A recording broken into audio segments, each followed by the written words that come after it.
Canva. Yeah. Probably when most people want to create a thumbnail for YouTube, the last thing they would think of is Canva. And it's completely understandable. I even used GIMP when I was starting out, and now I edit everything in Photoshop, but it never crossed my mind to create a thumbnail with Canva. So in today's video, I wanted to test myself using something much simpler than Photoshop. The first thing we will do is enter Minecraft and create a new world where we will start recording with replay mod and look for the perfect angle to take a screenshot. After that, we open Canva, and to begin with, we import the screenshot we made. I have never edited anything in Canva, so the main things I use in Photoshop that I will try to find are layers, layer effects, and cropping tools.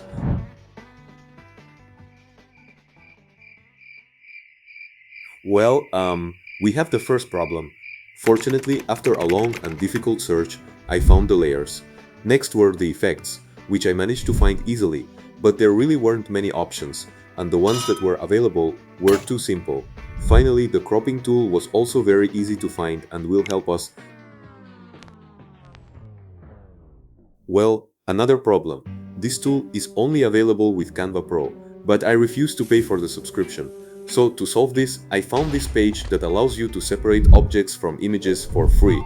So once we have the basic tools, let's start by separating the character from the background. This is the result on the page, and I think it's not bad if you don't want to pay a monthly subscription. I continued writing the main text using this font. The next thing I wanted to do was add a shadow with low opacity and a little outer glow, but I found another problem. I couldn't use more than one effect per layer. My solution was to duplicate the text layer, place it behind, and add a little external glow there.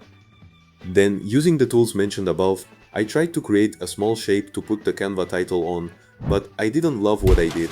So I found the full text with a background from Canva and decided to use that, rounding the corners and adding a stroke. Finally, I did add a slight outline to the main character and a little glow. And this is what we have. Honestly, I don't love it, but I think it's not bad for my first time using Canva. I also made a few more here using the same process. So, what did we learn? Canva is good for editing if you can't afford Photoshop?